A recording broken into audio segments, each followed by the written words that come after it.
Hey, where's Steve? I know where I am, not here. So what is Steve Brown, etc.? Without Steve Brown, it's Etcetera. He's an old white guy, an author, broadcaster, and seminary professor who's sick of religion. And he's brought friends. Please welcome Etcetera. Yeah, so glad that you joined us.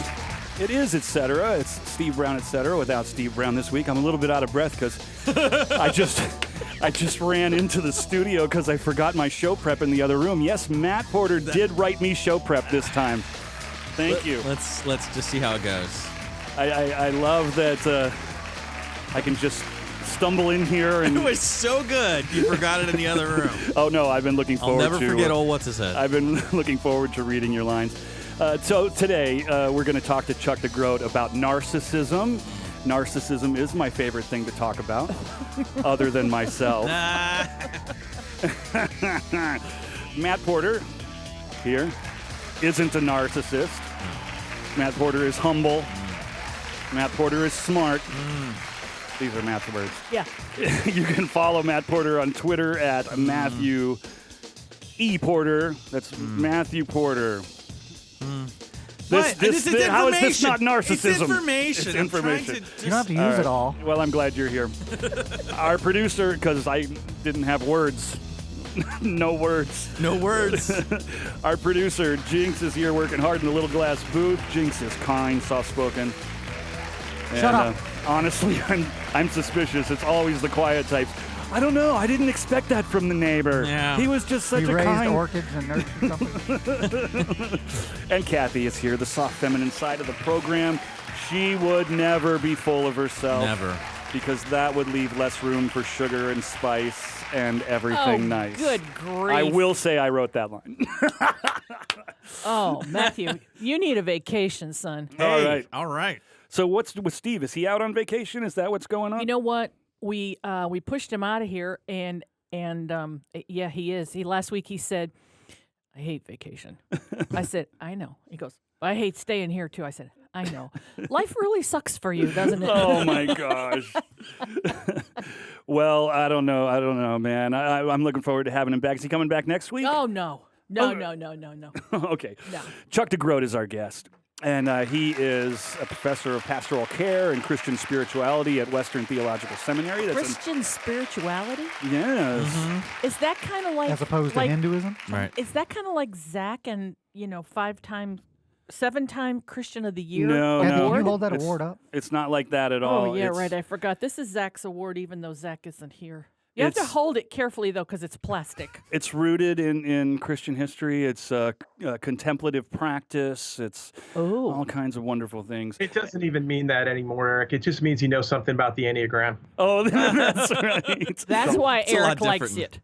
Yeah, we talked about the Enneagram a couple of weeks ago, the last time that I hosted the program. And actually, the Enneagram may come up in our conversation All today right. as we talk with Chuck about narcissism. Guess I'll stick around. And Chuck is an author, speaker, consultant, and therapist. His books include Leaving Egypt, Toughest People to Love, and my favorite, really made a big impact on me, Wholeheartedness, Busyness, Exhaustion, and Healing the Divided Self. Just what the doctor ordered for my midlife crisis. Please do check that book out. Has it helped? Yeah, Really? it has. Yeah, that along All with the answers. that along with the medication. Is that why you left us? There is a wake of pain in my behind my midlife crisis. So Chuck, hey man. Hey, happy anniversary, Eric. And happy anniversary to you. Chuck and I shared the same anniversary. We were married on the very same day. Wow. Yeah, both been married for But not to 25 each years. other? But not to each other. That's right. And that's didn't right. know each other when you got married. That's You right. know of. Well, how about that? What year what anniversary was this for you, Chuck? It was the 25th. 25. We were married on the very same day. Oh, Yeah. was that a joke? No, the same day could be like Literally. 5 years or 25 years. Oh, okay. I got Wow. you. Right. That's amazing, isn't it? It's cool. Yeah. Yeah. Awesome. Synchronicity. Did you go to Amelia Island too, Chuck? No, I didn't. I went to Applebee's. You know how to show a lady a good time. What a romantic. Lucky Sarah DeGroat. Try the riblets, baby. It's on me. That's so great, dude. All right, so we're gonna talk about narcissism, like I said, and I think it would be good to start with. Oh, well, I should say Chuck's working on a book on narcissism, and it's when narcissism goes to church. When narcissism comes to church, yeah, through InterVarsity Press, and it should be out, I'd say winter, maybe spring of 2020. Okay. It's done. It's just in the process now. Yeah. All right. So, and is it going to keep that same title, or is that confirmed? Or Yeah, that's it. That's it. That's confirmed. Okay, so look for that when it comes out, and and go to what is it? Chuck DeGroat what? Net. I think. Yeah, it didn't move fast enough to get the .com, huh? No. So many other. Okay, narcissism.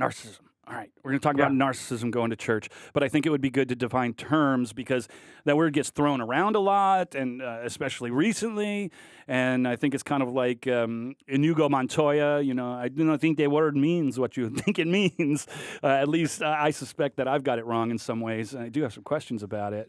So can you kind of define what we're talking about when it comes to narcissism?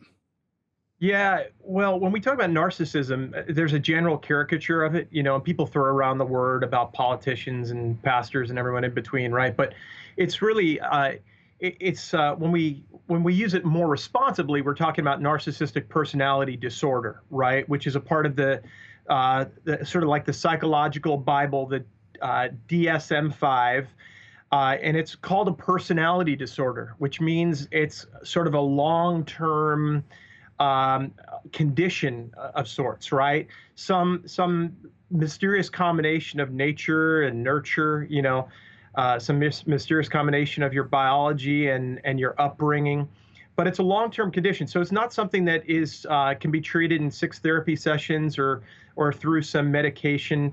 It's a way of being. It's a way of relating in the world. And narcissism itself is a part of a series of personality disorders that is characterized by more drama and more grandiosity. And so typically with narcissists, we see people who tend to be more grandiose, powerful.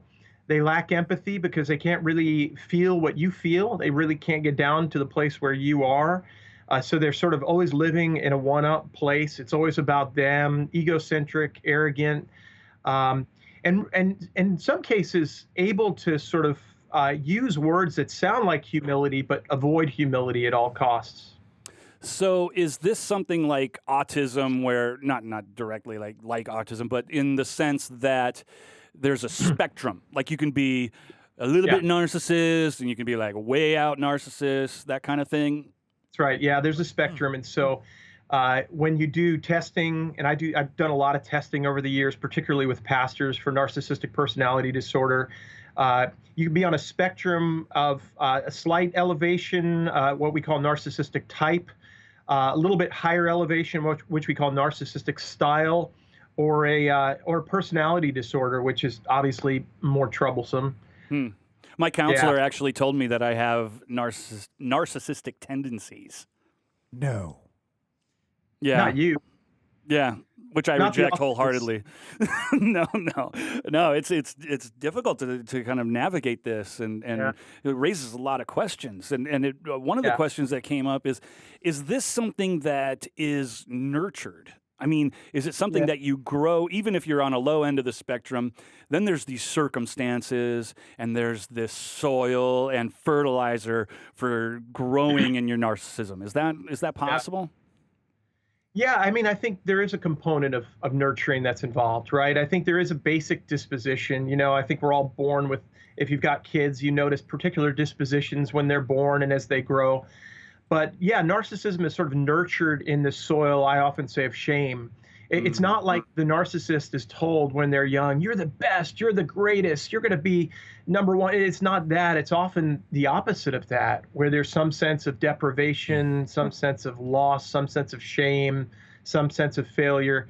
And so this becomes a wall of protection around you. I've got to be strong. I've got to be powerful. I can't let anyone touch the sort of the pain vulnerable interior. Yeah. I heard one time somebody asked, "How do you become a great writer? How do I help my child become a great writer?" Just withhold your approval. The rest will take care of itself. Withhold your approval. Yeah, that's it. So, Steve often says if you're worried about your salvation, whether or not you're saved, well, then you probably are saved, because when you worry about it, that shows if you weren't spiritually alive in some way, that wouldn't even be a concern. Could I say the same thing about narcissism? That if you're worried about being a narcissist, you're probably not? Yeah, that's good. That's good. And I think there's some truth to that. I mean, particularly as I've been doing writing on this, I've had so many pastors get in touch and say, I'm wondering about this now. Like, when you interact with me on social media, do you think I'm narcissistic? And I think that's a pretty sure sign that perhaps you're not. Maybe you're elevated on the spectrum a little bit. But people who are narcissistic personality disorder are not that curious. No self-awareness.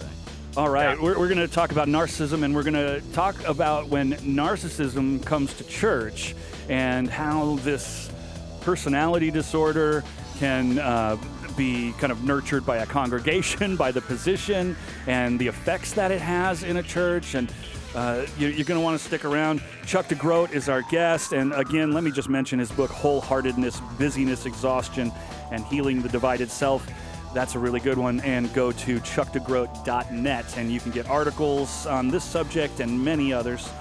Join us on the other side of the break. This is Etcetera. It's Steve Brown, Etcetera, without Steve Brown.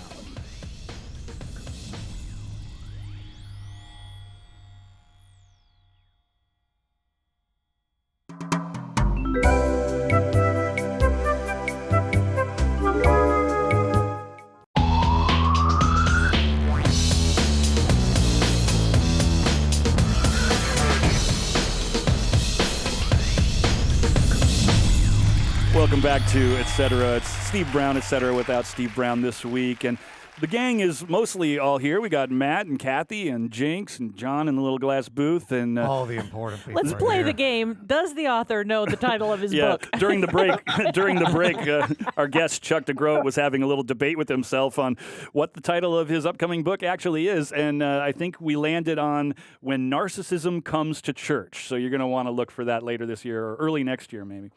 Yeah, and, and go to chuckdegroat.net and you get all the latest there. So in the last segment, we are talking about narcissism today, and we defined terms and talked about the spectrum and how it can be nurtured. And the book is really about, as the title suggests, narcissism in the church. So I'm interested in a number of things. Like, let's start here. Is it the position that draws narcissists, or is it people come to the position and then the circumstances grow narcissists? So let's start there.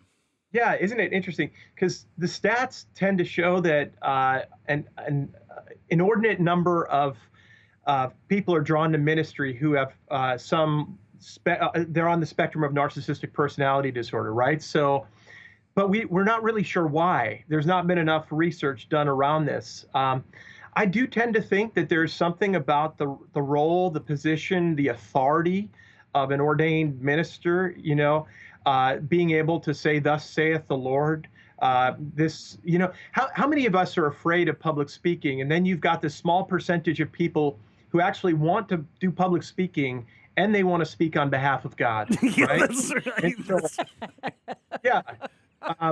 People like Steve Brown, who is notably absent from the program today. I think we heard in the last segment, narcissists don't want to be confronted with the fact that they're not at all. Yeah. But yeah, there is something about that, and we're not entirely sure why.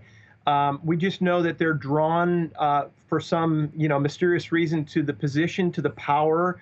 It's a special position, and narcissists like to feel special. I'm set apart. I've been called to a particular kind of task. And not only that, God has called me to a particular kind of task. It's a little bit different than, maybe if I'm a lawyer or I'm an educator or something like that. No, God has specially called me to speak on God's behalf. And so, Yeah, we see significant rates of narcissism among pastors. And more so than in other professions, right? It's higher. So I mean, it's higher in particular kinds of professions, right? Politics and law and acting and stuff like that. But like, yeah, in ministry, you wouldn't think so. You'd think ministry would draw the humble among us, you know. But here you go. So it's among those that are that have a lot of narcissists in those positions. It's not higher than, like, say, a politician, because I had picked that up somewhere that it was actually more prevalent. And it very well may be. I'm not sure, because there just aren't studies done on this. I mean, if you go looking for them, they're just not out there. There's a recent Canadian study, but it's limited to a mainline church in Canada. But there aren't the kinds of studies that you'd think. I've gathered this from 15 years of doing psychological assessments. I'd say that when I do assessments of church planners, narcissism is definitely a lot higher with a church planner than, for instance, someone who wants to do chaplaincy, right? I can make anecdotal statements like that, but we really don't have the hard research on this, you know? All right, Matt, you had a question. There's sometimes like little red flags. I mean, I'm not trying to throw rocks at anybody, but you're like, oh, this is the Matthew Porter Global International Worldwide Ministries. Okay. That's right. Yeah, right. Settle down, man of God. Settle down, man of God. Settle down. Do not. What is it about confronting the Lord's anointed or something like that? They love that line, right? Well, I love what Steve said. It's like, yeah, put a guy in front of 500 people, 5 feet above everybody else. Shine a light on him. What's going to happen? And then ask him to be humble. Yeah. Well, but Chuck, when I hear all the kind of the things that you're talking about, I'm like, okay, this is somebody's struggle. This is something that they have to work through.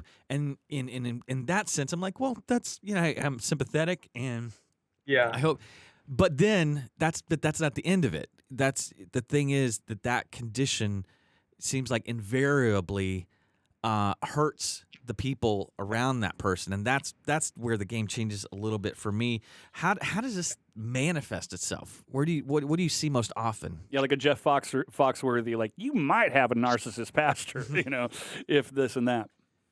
Yeah, well, you often see it manifest in you can see it manifest in a variety of different ways. Like, I've seen it. The caricature is of the large church pastor, like you just said, Matt Porter, International Ministries, but I've seen it in rural pastors of small churches, wherever you have a platform, wherever you can say, "Thus saith the Lord," whether you have 10 people that are there to listen to you, or 100 or 1,000, you can find narcissism.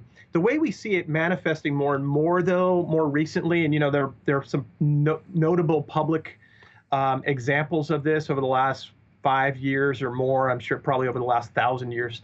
But we see it in men in particular, and of course there are more males in pastoral ministry than females. That may change over time, but we see it in men in particular, in large church congregations, large staffs that exert an inordinate amount of control or power over those staffs. They have the final say. They're the final authority.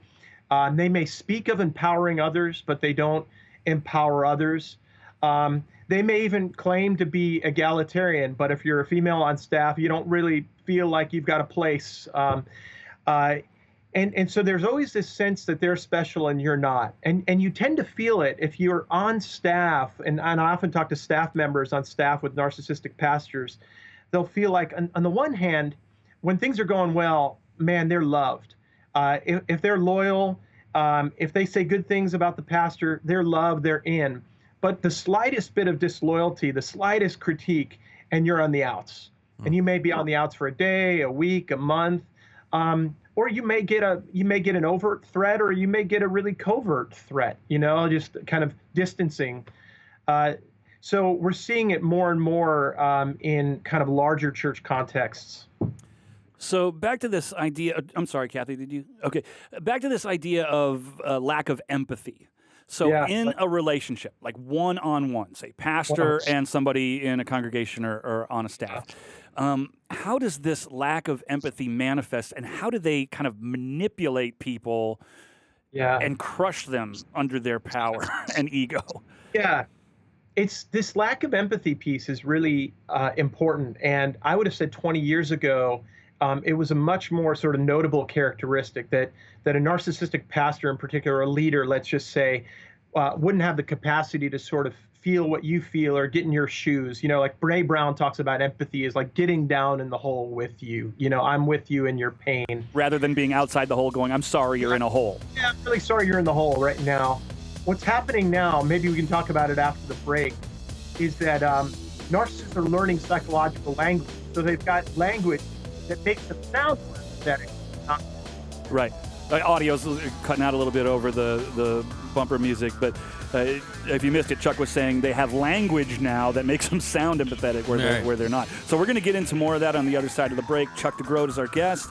When Narcissism Comes to Church is the book that's coming out, and he's got a lot of articles on narcissism and many other things. Christian spirituality There you go. included at chuckdegroat.net. Please go there and join us on the other side of the break for more Etcetera.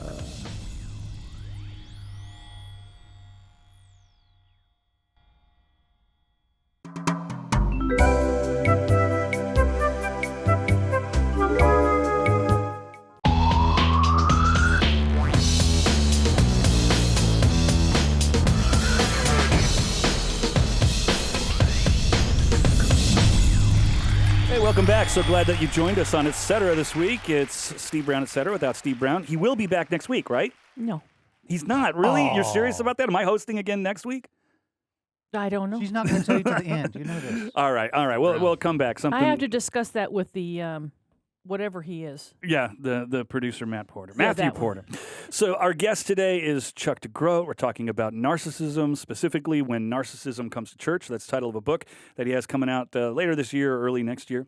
And on the other side of the break, we were talking about how the pastoral position is, like Steve said, you know, you take a guy, you put him on a stage 5 feet above everybody else, you know, give him a microphone, shine a light on him, and tell him to be humble. Well, it's kind of that ripe, rich soil that grows narcissists, but also attracts them. And we were talking about how that affects a church, how you might see, you know, okay, these are some signs that, you know, our pastor might be a narcissist. But then we started talking about how that could be kind of manifested in a relationship, like one-on-one. Narcissists are marked by a lack of empathy, and they are also pretty manipulative in their relationships. Can you talk about that? We need to flesh that out some. Yeah. So one of the things I was saying was 20 plus years ago when I was getting started in ministry, pastors didn't have as much psychological agility. You know, we didn't, we weren't as comfortable with our messes. You know, Steve was talking about this kind of stuff back then, but, you know, we weren't as comfortable. Well, now pastors are more comfortable with psychological language. And what's interesting is they're using that sometimes in ways that can make you think that they care and connect to you.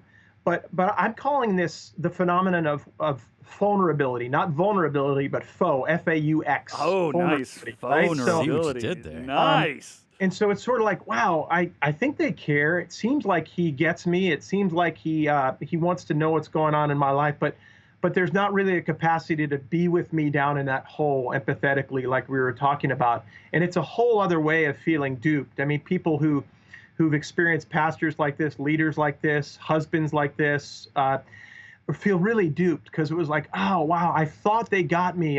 It seemed like they were in it with me, but really the whole time it was about them and their agenda. So, okay, Kathy. Well, I was just thinking the whole thing about empathy.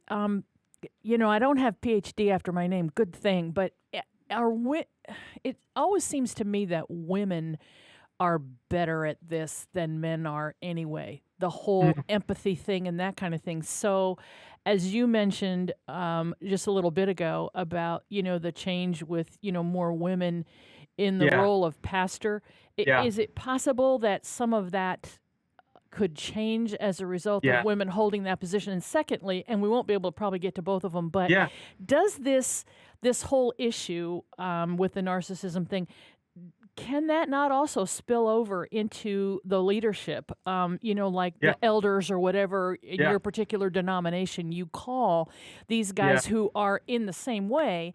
You know, in our particular denomination, you call them ruling elders versus teaching elders, but they're all elders and they're all in positions of leadership and authority. And sometimes you look and think, what are you thinking, or where are you going? Right. Where are you going? Yeah, on the first one, I mean, numbers for narcissism are higher for men generally than for women. But in one church that I was involved with, consulted for a bit, it was a pretty progressive church, female lead pastor, and it was just as toxically narcissistic as any kind of more conservative fundamentalist church that I've ever been around. I'm in charge, I'm special, I'm powerful, don't question my authority. But I think the second piece of what you're getting at is that narcissism can bleed into systems. And there can be this kind of interplay between the narcissistic leader and followers that assemble around and affirm the leader. And you see this in a variety of different stories that have come up over the last 5-10 years, where there's no recourse. I mean, the followers are so loyal to the leader, and there's never any sense that they challenge them. And even if a narcissistic leader leaves, the impact of narcissism is still in the system. Like, they don't know how to do anything differently. And so it's still a system that tends to be more arrogant, condescending, special, controlling, manipulative, etc. Yeah. I'm interested, since this is Key Life Network, we're all about grace here. We believe that it is all about grace. And I think that kind of thing, where you're very concerned about, I want to show unconditional love. I want to show grace. I want to love people the way God has loved me. And then you got this narcissist, and you're in this atmosphere of grace. That can be toxic, can't it? I mean, what were you saying? Yeah, no, I've experienced this type of narcissistic leader twice, and in both instances, it was not just the person; they were surrounded by a team of people who allowed that personality to flourish. And it wasn't just that they were loyal; it was this defeated, dead-eyed kind of like, that's just how John is. That's just how Jimmy is. And probably using the language of grace to say, oh, well, let's give him space. Oh, well, he failed. And, now we're going to not hold him accountable under the name of grace. And they just keep getting ground down and ground down. Yeah, crazy. Sorry, you real quick. No, I was just going to say, no, I agree. Okay. All right. Pass the plate. All right. So we're going to talk more about that on the other side of the break. And we're also going to talk about the Enneagram, the 9 types. You heard us talk about that on a previous program. Look for that in the archives at keylife.org. Keylife.org. Just look for Steve Brown, Etcetera in the programs menu on the right side of the page. Go to the archives there. So if you were part of that, you're familiar with the Enneagram, we can look at how narcissism shows up in all of the 9 types. We'll get to that on the other side of the break.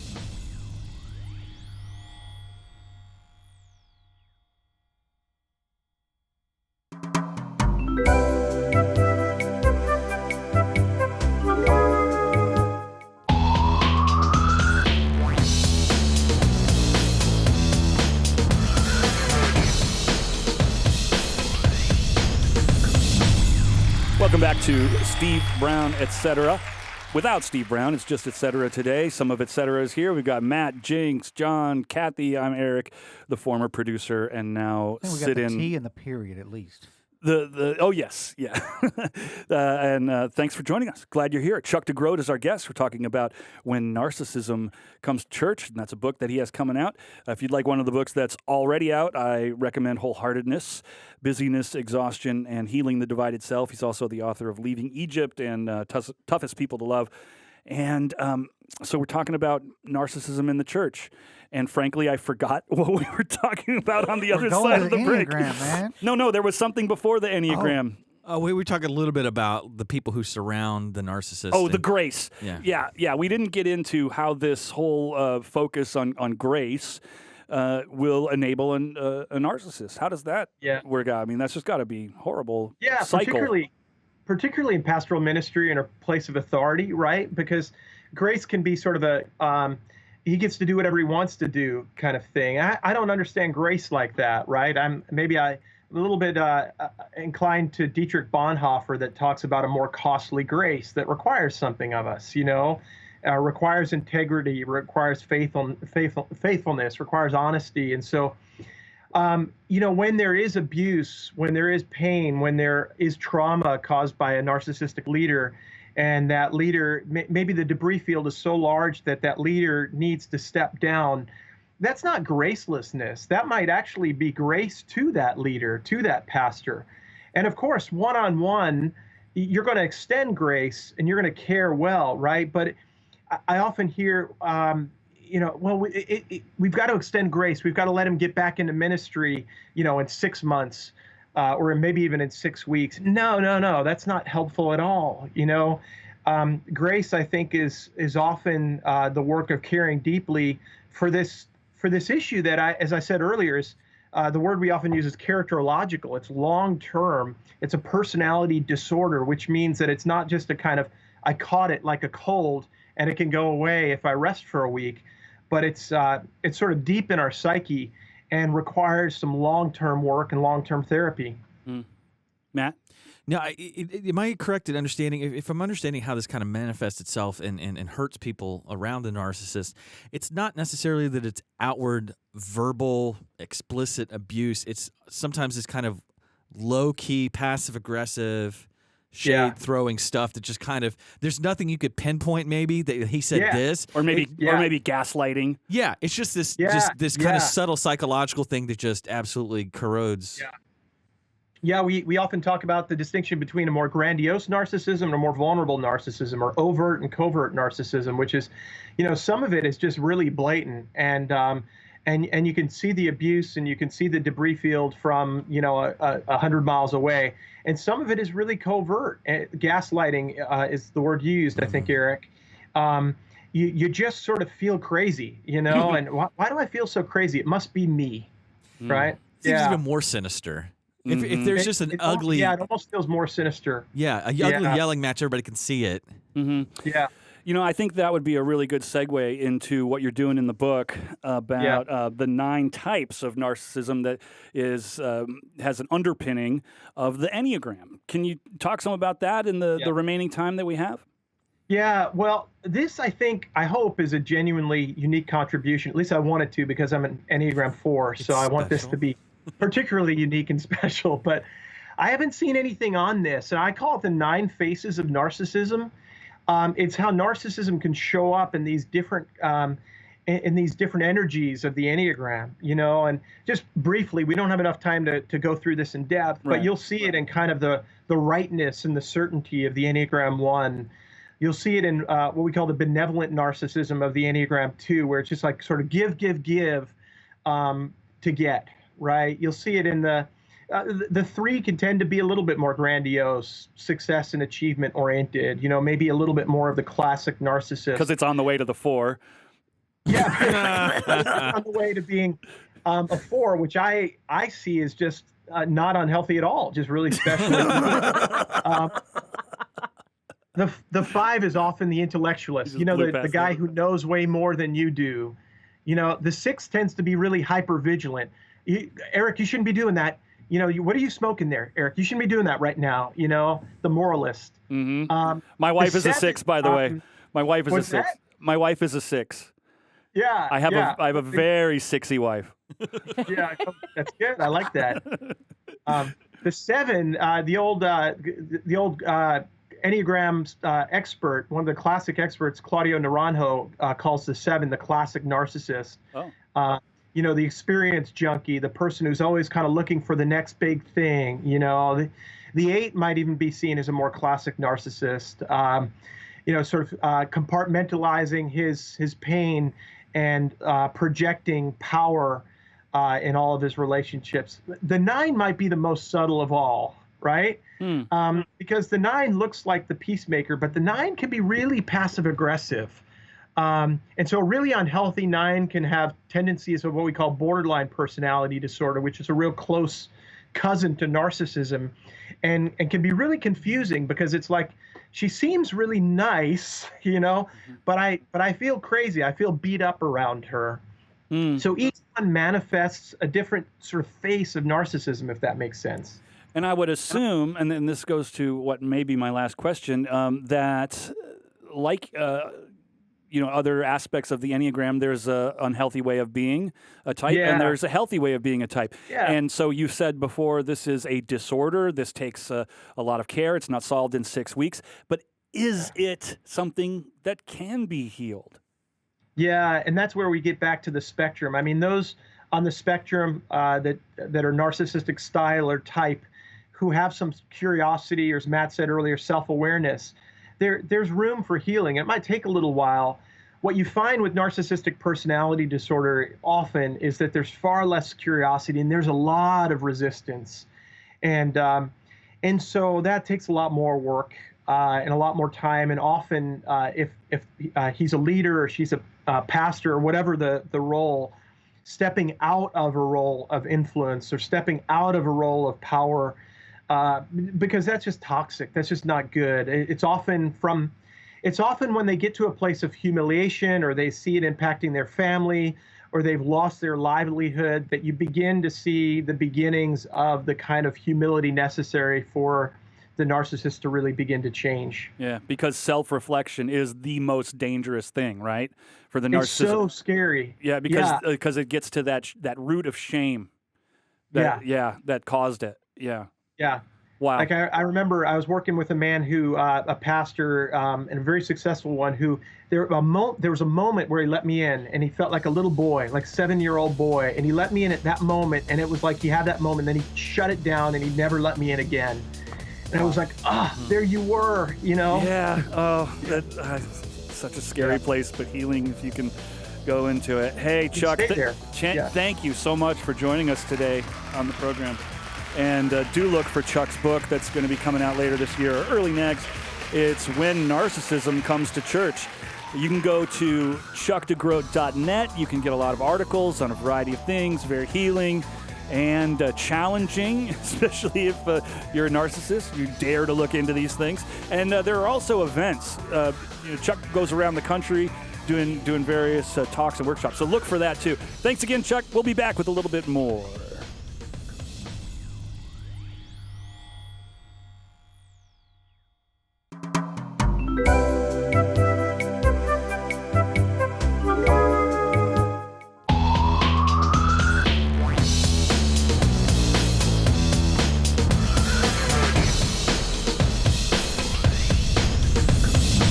Welcome back to Etcetera. Steve Brown, Etcetera, without Steve Brown this week. I'm Eric, Matt's here, Jinx here, John here, and Kathy, the soft feminine side of the program, in charge of guest relations. We were talking during the break about what's coming up next week, and frankly, we have no idea. We're exploring options. Yes, we are exploring so many options, too numerous to mention, and I would just like to say that ERIK, because Mr. Brown's out of town, ERIK is somewhat in charge of this, and that's why we have no idea what we're doing. So, ERIK trained. If we might do a re-air, and if it does happen live, I'm hosting, right? You are hosting, and you have such a veritable plethora of personalities that you can go to. I'll see what I can dredge up. Yeah. Hey, man, you've been dredging up. Drag Matthew along with you while you're You've been dredging. some good stuff, man. I really enjoyed these conversations. This was an incredible really conversation good. talking about narcissism. But enough about narcissism. Let's talk about me. Let's talk about me. I didn't like it when you got into the Enneagram thing again, because I still have no idea where I go with that Enneagram thing. I haven't read the book either. Oh, good. Thanks, Jinx. I appreciate that. But got to look into it. Go to take the little Cosmo quiz. We did mention the Enneagram. I would say go but to. what if it's depressing? Well, it will be challenging, but it's going to be I healing didn't say too. challenging. I said depressing. If you go to Enneagram Institute, I can't remember if it's .org.net, but they've got I think it's a .org. They've got a great test that you can take, and it's so enlightening. Come on, you got to dive into it.